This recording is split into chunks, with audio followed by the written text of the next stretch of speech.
ہے کہ مسجد کو بنا دی شب بھر میں ایمان کی حرارت والوں نے، مسجد کو بنا دی شب بھر میں ایمان کی حرارت والوں نے، من اپنا پرانا پاپی تھا برسوں میں نمازی بن نہ سکے۔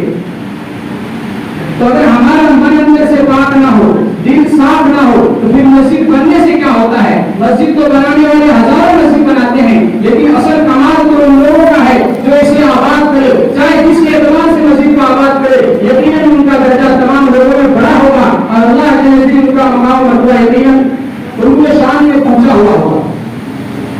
میں ایک دو بات آپ کے سامنے عرض کر کے اپنی بات ختم کروں گا، کیونکہ بڑے بڑے علماء کرام یہاں پہ موجود ہیں، ان سے ہم مستفیض ہوں گے اور فائدہ اٹھائیں گے۔ ایک تو یہ ہے کہ مسجد ایمان والے ہی بناتے ہیں اور ایمان والے ہی مسجد کو آباد کرتے ہیں۔ اگر ایمان دل میں نہ ہو تو پھر مسجد بنانے کی ضرورت کیا ہے؟ اور اگر ایمان دل میں نہ ہو تو پھر مسجد کو آباد کون کرے گا؟ تو مسجد آباد وہی لوگ کریں گے جو ایمان والے ہیں، اور مسجد بنائیں گے بھی وہی لوگ جو ایمان والے ہیں۔ اگر دل میں ایمان ہے تو پھر مسجدیں بنتی ہے، مسجد آباد بھی ہوتی ہے، اور اس کو لوگ پروان بھی چڑھاتے ہیں، اس مسجد کو آباد کرنے میں ہر طرح کی کوشش کرتے ہیں، جو لوگ وہ ہمت مسجد کا مظاہرہ کرتے ہیں، ہر اعتبار سے دن بھر کا تعاون کرتے ہیں۔ تو مسجد سے تعلق ہر مومن کا ہے اور ہونا چاہیے۔ جس کا تعلق مسجد سے نہیں ہے یقیناً ان کی ایمان کی کمزوری ہے اور کمی ہے اس بات کی کہ وہ اپنے آپ کو رب کو دیتا ہے، لیکن اگر حقیقت میں دیکھا جائے تو ان کا ایمان اس کامل درجے تک نہیں پہنچا ہوا ہے کہ جس کے سلسلے میں قرآن نے اعلان کیا ہے انما یعمر مساجد اللہ من آمن باللہ والیوم الآخر، یقیناً مسجد کو صرف ایمان والے ہی تعمیر کرتے ہیں اور اس کو آباد بھی کرتے ہیں جس کا آخرت پر ایمان ہو۔ تو میرے مطلب ایمان والا کون ہوگا؟ جن کا ایمان صحیح ہو، عقیدہ ان کا صحیح ہو، درست ہو۔ اگر عقیدہ درست نہ ہو، ایمان نہ ہو تو پھر وہ عمل پہ بھی کھڑا نہیں ہو سکتا۔ تو سب سے بنیادی بات جو مسجد آباد کرنے والے ہیں ان کی ہے کہ وہ ایمان والا ہو۔ اگر ان کا ایمان درست ہے، صحیح ہے، تو وہ مسجد آباد کرے گا اور آباد بھی کرے گا۔ اور اگر ان کی ایمان کے اندر ہی کمزوری ہے، اس کے اندر ہی کمی ہے اور کوتاہی ہے، تو پھر وہ مسجد بھی بنا لے، مسجد کی تعمیر بھی کر لے، لیکن ایمان میں کمزوری ہے، تعلقات میں کمی ہے، تو پھر وہ مسجد کو آباد کرنے والے نہیں بن سکتے۔ اب یہ ہمارا ایمان جو دل کا مسئلہ ہے، یہ بنیادی چیز ہے کہ دنیا میں ہمارے صالحان کا دار و مدار اور اسی طرح آخرت میں نجات اخروی کا جو دار و مدار ہے وہ ایمان پر ہے۔ کہ اگر ایمان نہیں ہے تو دنیا میں بھی ناکام ہوں گے اور آخرت کی ناکامی بھی مقدر ہوگی۔ یہ ایمان بچے گا کیسے؟ یہ ایمان بنے گا کیسے؟ کیا ان لوگوں کا ایمان بھی بن جائے گا اور بچ جائے گا جو مسجد سے تعلق نہیں رکھتے ہیں، مسجد سے رشتہ نہیں جوڑتے ہیں؟ یا ان لوگوں کا ایمان بنے گا بھی اور بچے گا بھی جو مسجد سے تعلق رکھتے ہیں اور جوڑ رکھتے ہیں؟ اس سلسلے میں یہ بات صاف طور پر یاد رکھیے کہ جو مسجد سے جڑے ہوئے ہیں، مسجد سے تعلق رکھتے ہیں، ان کا ایمان بنے گا بھی، بچے گا بھی، اور انشاءاللہ یہ مومن ہونے کی حالت میں اس دنیا سے رخصت بھی ہوگا۔ ایک تو مسجد سے تعلق، ہم مسجد آباد اصل میں کون کرتے ہیں؟ مسجد آباد اصل میں کون کرتے ہیں؟ تو اصل میں مسجد آباد کرنے والے علماء کرام ہیں کہ جو مسجد کو آباد کرتے ہیں۔ مسجد آپ نے بنا دی ہے، سارے مسلیات موجود ہیں، لیکن اگر نماز پڑھانے والا نہ ہو، نماز سکھانے والا نہ ہو، نماز بتانے والا نہ ہو، تو پھر اس مسجد کو آباد نہیں کر سکتے، پھر اس مسجد کو آباد نہیں کر سکتے، بلکہ چند دن تک یہ مسجد رہی، اس کے بعد کسی اور شکل میں تبدیل ہو جائے۔ تو مسجد کو آباد کرنے کی ذمہ داری اور کرنے والے خاص طور پر علماء کرام ہیں، اور ایمان بھی بچانے والے اور ایمان بھی بنانے کا ذریعہ علماء کرام ہیں۔ وہ کیسے؟ آپ کے لیے سوال کیسے ہو سکتا ہے؟ بغیر علماء کا ہمارا ایمان نہیں بچے گا، بغیر علماء کے ہمارے عقائد نہیں محفوظ رہیں گے، ہماری مسجدیں محفوظ نہیں رہیں گی۔ جی ایسا ہی ہے، وہ اس لیے ہے کہ عقائد اور ایمانیات کا تعلق دل سے ہے، اور اس کے اندر کتنی بیماریاں ہوتی ہیں اور کہاں سے ایمان کے اندر کبھی کوتاہی آتی ہے، کہاں سے بیماریاں شروع ہوتی ہیں، وہ گر اور وہ فن علماء کرام جانتے ہیں کہ کس کے اندر بیماری آ چکی ہے اور کہاں سے وہ مرتدین کی فہرست میں جانا چاہتا ہے اور کہاں سے وہ بگاڑ کی طرف جا رہا ہے، یہ علماء جانتے ہیں۔ علماء کے پاس بھی جا کر ایمان کی اصل اصلاح کی جا سکتی ہے۔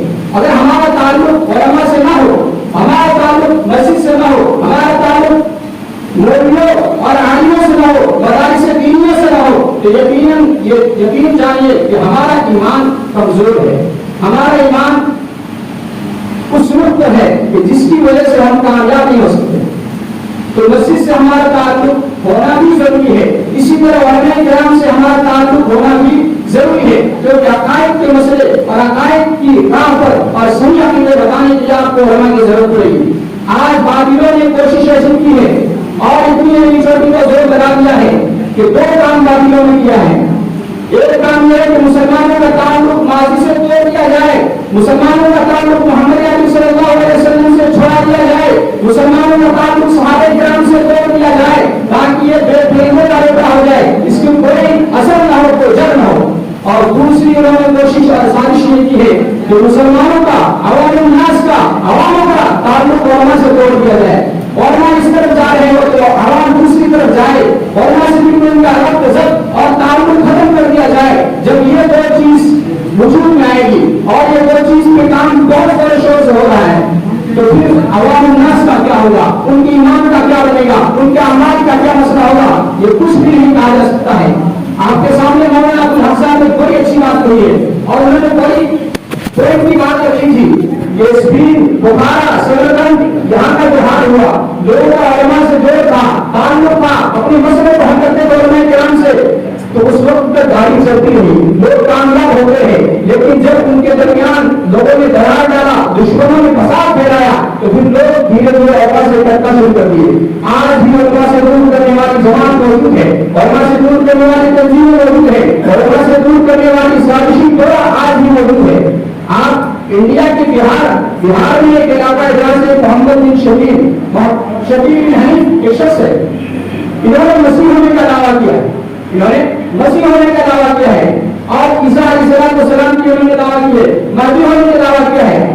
اس کی سازشی دورہ اتنی زبردست ہے کہ 2019 میں دارالمنور کے اندر 5 دن کے بعد نبی لوگوں کا کیمپ کرایا گیا. ان میں ہمیں یہ ٹریننگ دی گئی، ہمیں یہ بتایا گیا کہ کوئی مسجد ایسی نہیں ہے جہاں پر یہ سازشی پیدا نہ ہو، کوئی مسجد ایسی نہیں ہے جہاں پر یہ لوگ موجود نہ ہو کہ جو علماء سے لوگوں کا رشتہ توڑ رہے ہیں اور نبی صلی اللہ علیہ وسلم سیرت طیبہ صحابہ کرام سے رشتہ توڑ رہے ہیں. جو ہمارا رشتہ محمد عربی صلی اللہ علیہ وسلم سے نہیں کرے گا، ہمارا رشتہ علماء کرام سے بدل کر دیا جائے گا تو یاد رکھیے ہم نام کے مسلمان رہ جائیں گے. ہمارا نام عبد الغفور، شاکر، یقین ضرور ہوگا لیکن ہمارا دل ایمان سے بھاری ہوگا. کہیں ایسا کریں گے کہ ہم فسادی لوگوں کے شکار ہو چکے ہیں، ان کے شکنجے میں ہم پھنس چکے ہیں اور ان کی سازشوں کا شکار ہوتے ہمارا تعلق مسجد سے ٹوٹ رہا ہے، ہمارا تعلق علماء کرام سے ٹوٹ رہا ہے، ہماری زندگی میں نبی اکرم صلی اللہ علیہ وسلم کی سنت داخل نہیں نظر آتی ہے، ہماری زندگی بالکل بے راہ نہیں گزر رہی ہے. اگر ایسا تو نہیں ہے، اگر ایسا ہے تو یقین جانیے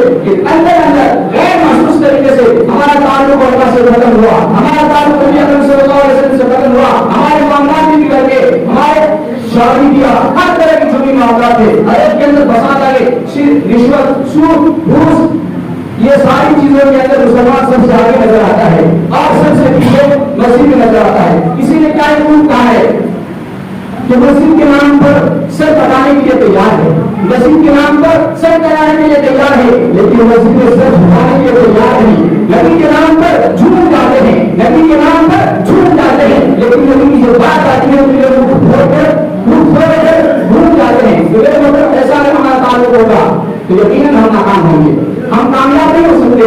تو ہماری کامیابی کی ضمانت اور دلیل یہ ہے کہ ہمارا تعلق مسجد سے ہو، ہمارا تعلق علماء سے ہو، ہمارا تعلق سنت رسول اللہ صلی اللہ علیہ وسلم سے ہو. اگر ایسا ہے تو ہم کامیاب ہوں گے. آج جن کو کچھ نہیں آتا، کچھ بھی نہیں جانتے، سورہ فاتحہ نہیں آتی، دوسری سورت نہیں آتی، نماز پڑھنا نہیں آتا، اور کرام سلسلے میں برا ہونا اور برائی کرنا شروع کر دیتے. بھائی جنہوں نے 15 سال، 16 سال، 17 سال، 18 سال مسجد مدرسے کے اندر کوشش کر رہے ہیں، علم حاصل کر رہے ہیں اور بڑی جتن کی ہے اور بڑی کوشش کی ہے، ان کے خلاف زبان کھول دیتے ہیں اور برائی شروع کر دیتے ہیں. ان کے اگر آپ مدد نہیں کر سکتے، ان کی اگر آپ خدمت نہیں کر سکتے، یہ بھی آپ کو حق کون دیتا ہے کہ آپ سے برائی شروع کر دیں؟ جب چاہے جسے دیکھیے برائی شروع ہو جاتی ہے. تو یہ مطلب ہمیں چاہیے کہ ہم اپنی زبان پہ کنٹرول کریں. کبھی ایسا نہ ہو تو ربانیت کے سلسلے ہماری زبان غلط بولے اور ہمارے ایمان کا مسئلہ ختم ہو جائے. بعض علماء نے کافی میں لکھا ہے یہاں تک کہ جو لوگ علماء حق کی برائی کرتے ہیں اور اس کے سلسلے میں واپس رہتے ہیں، اس کے سلسلے میں ڈر ہے، خوف ہے کہ کہیں یہ مرتد نہ ہو جائے، کہیں اس کا ایمان پر خاتمہ نہ ہو. ایسا بھی ہو سکتا ہے. تو میرے موقع ہمیں چاہیے معلومات سے اپنا تعلق جوڑے، اس کے سلسلے میں جو قربانی دینی پڑے وہ قربانی دے۔ مولانا اشرف علی خان رحمۃ اللہ علیہ اپنی کتاب علائم العلماء کے اندر ایک بہت اچھی بات لکھی ہے، انہوں نے ایک بات یہ لکھی ہے کہ دین کی خدمت کرنا، دین کی حفاظت کرنا ہر ایک کی ذمہ داری ہے، ہر ایک کا فرض ہے وہ دین کی خدمت کرے۔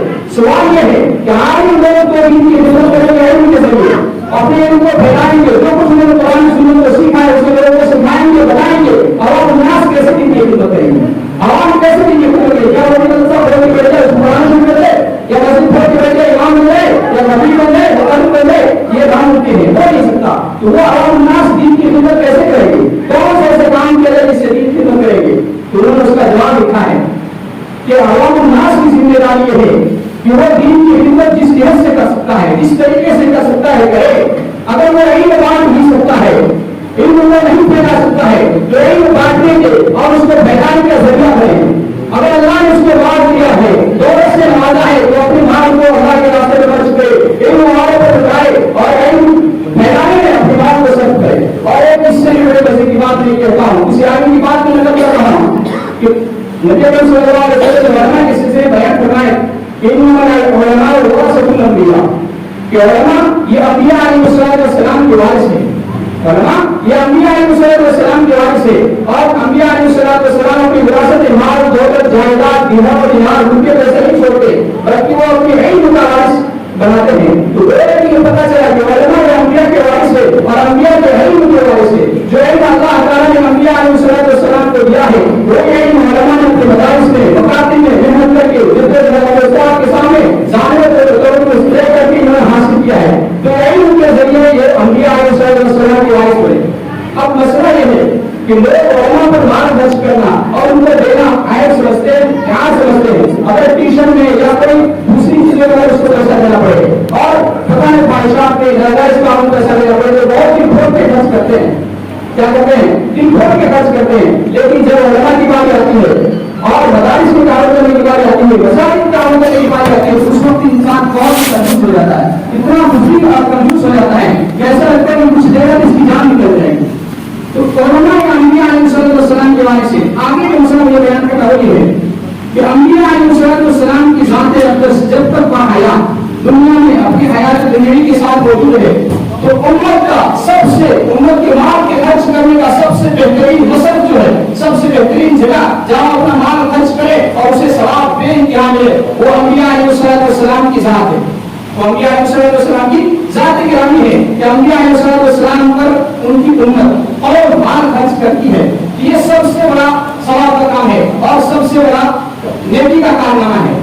لیکن انبیاء علیہ السلام کے جانے کے بعد اب مال کو کہاں خرچ کیا جائے اور کون سے مسئلے میں خرچ کیا جائے تو سب سے زیادہ اعلیٰ مقام ملے اور سب سے زیادہ ثواب ملے، تو اس کے سلسلے میں یاد رکھیے علماء پر مال خرچ کرنا انبیاء کے بعد، علماء پر مال خرچ کرنا انبیاء کے بعد، کیونکہ علماء یہ انبیاء علیہ السلام کی وارثین ہے، یہ سب سے بہترین مصرف ہے، سب سے بہترین مصرف ہے۔ آپ صدقہ نہ لیجیے، زکات نہ لیجیے کیونکہ اس کا مصرف علماء نہیں ہے، بلکہ آپ ہدیہ لیجیے، ہدیہ تو دے سکتے ہیں، خدمت کے طور پر کچھ دے سکتے ہیں۔ اس مسجد کا بھی یہی مسئلہ ہے کہ یہاں کے امام صاحب ہے، ان کی کیا تنخواہ پوری نہیں ہوتی ہے، ان کی ضروریات اس مسجد اور یہاں کے آبادی والوں سے پوری نہیں ہوتی، تو میرے لوگوں کیا ہی اچھا ہو کہ ہم میں سے کچھ لوگ یا بعد کے لوگ اس بات کو ٹھان لے کہ اس مسجد کو چلانا، اس کی دیکھ ریکھ کرنا، اس کو آباد کرنا اور یہاں کے لوگوں کو آباد کرنا ہماری ذمہ داری ہے کہ ہم ہر اعتبار سے اس کی قربانی دینے کے لیے تیار ہیں۔ کیونکہ انبیاء علیہ السلام کی بات اگر کسی پر مال خرچ کیا جائے جہاں پر بہت زیادہ ثواب ملتا ہے تو وہ علماء کرام کی ذمہ